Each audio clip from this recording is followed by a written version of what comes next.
as a பர்சனாக she'll be like perfect for the role அப்படின்னு தோணுச்சு. ஆனால் பர்ஃபார்மன்ஸஸாக பார்க்கும்போது அவங்க இது வரைக்கும் பண்ண படங்களில் ஷி ஹஸ் நாட் இந்த ஜோனில் படங்கள் பண்ணல.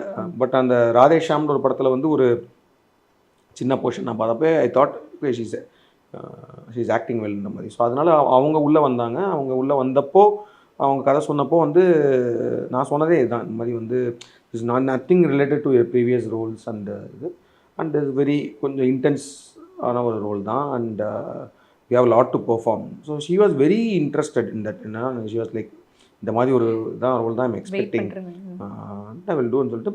So as an artist she is very sensible and very thought process இருக்கிற ஒரு ஆர்டிஸ்ட். நாட் லைக் நீங்கள் சொன்னீங்கன்னா நான் பண்ணுவேன் அப்படின்ற மாதிரி இல்லாமல் she also had the same rehearsal script reading, அந்த சீன் எப்படி பண்ண போகிறாங்க. ஸோ சூர்யா சாருக்கு அவங்களுக்கும் ரிஹர்சல் பெர்ஃபார்மன்ஸஸ் தான் ரிஹர்சல்லாம் பண்ணி வீடியோலாம் ஷூட் பண்ணுற அளவுக்கு she was ready. And language also she try to by heart all her lines and then அதை எமோஷனலாக எப்படி சொல்லணும் அப்படின்றதுக்கு ஒவ்வொரு மீனிங்கையும் அதை டைசெக்ட் பண்ணி lot of effort went into her and she has done a really good performance.